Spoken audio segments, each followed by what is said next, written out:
来继续是正大消息。后日2月初1，就要来选出到立法院的正副院长。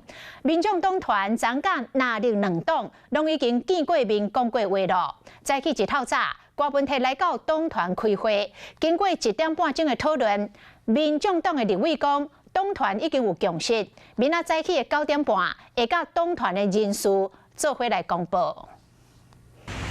觉得韩国跟游锡堃谁比较有诚意吗？透早7点20开会时间，郭文泰来到党团督军，就是因为前一天哪力两边拢来到民众党拜会。主席可不可以说有没有结论就好？公职院长投票意愿，郭文泰笑笑无加讲。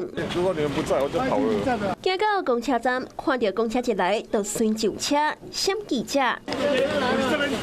哦。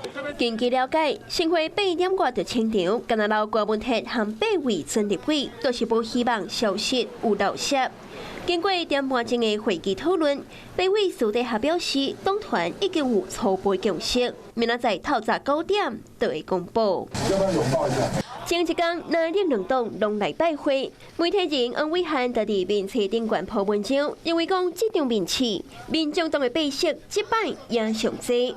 如今更加风声讲，原本郭文泰讲好8票要团进团出，现在所有可能均要投票。现在外界有很多的说法，比方说像什么分裂投票啊或什么的，但其实就是在这个讨论过程当中都有被讨论，但是我们最后会得到一个共识。8票最后到底要安怎等？面对民众党的态度，哪力拢唔敢放松。你好，我是宋彦明。想掌握最及时的新闻资讯吗？赶紧订阅、按赞、开启小铃铛，锁定华视新闻 YouTube 频道。